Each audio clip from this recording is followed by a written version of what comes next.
पति के भाग्य को चमकाकर उन्हें अमीर बना देती है ऐसी महिलाएं परिवार में ले आती है खुद। चाणक्य नीति में कुछ ऐसी महिलाओं का जिक्र किया गया है जो अपने गुणों के बदौलत पति के भाग्य को पूरी तरह से बदलने की क्षमता रखती है। चलिए इन महिलाओं के बारे में विस्तार से जानते हैं। आचार्य चाणक्य को अपने समय से सबसे ज्ञानी और विद्वान पुरुष के तौर पर भी जाना जाता है। अपने जीवन काल के दौरान उन्होंने कई तरह की नीतियों की रचना की थी। इन नीतियों को बाद में चाणक्य नीति के नाम से जाना जाने लगा। कहा जाता है अगर किसी भी व्यक्ति को एक सफल, समृद्ध और खुशहाल जीवन की तलाश है तो ऐसे में उसे चाणक्य नीति में बताई गई बातों का ख्याल जरूर रखना चाहिए। चाणक्य नीति में महिलाओं के कुछ विशेष गुणों का भी जिक्र किया गया है।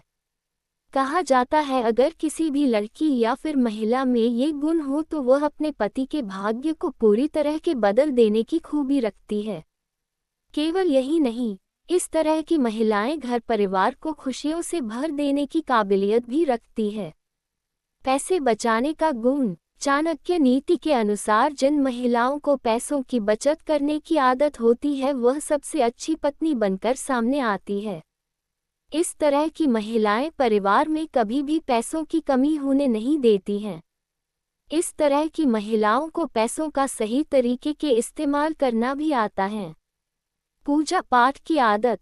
आचार्य चाणक्य के अनुसार अगर जिन भी महिलाओं में धार्मिक गुण होते हैं और वे पूजा पाठ करती हैं तो आपको ऐसी महिला से शादी करनी चाहिए। ऐसी महिला से शादी करना काफी बेहतर होता है। इस तरह की महिलाएं घर पर सुख समृद्धि लेकर आती हैं। इस तरह की महिला जिस घर भी जाती है उस घर पर कभी भी मुसीबत नहीं आती है। धैर्य। आपके जीवन में अच्छा और बुरा दोनों वक्त आता है। चाणक्य नीति के अनुसार जिस महिला में धैर्य रखने का गुण होता है वह हर हालात में अपने पति के साथ खड़े रहना जानती है। जीवन में कभी नहीं सहना पड़ेगा धोखा खाने का दुख। चाणक्य नीति में बताई गई इन बातों का रखें ख्याल। प्लीज़ मेरे चैनल को सब्सक्राइब करें।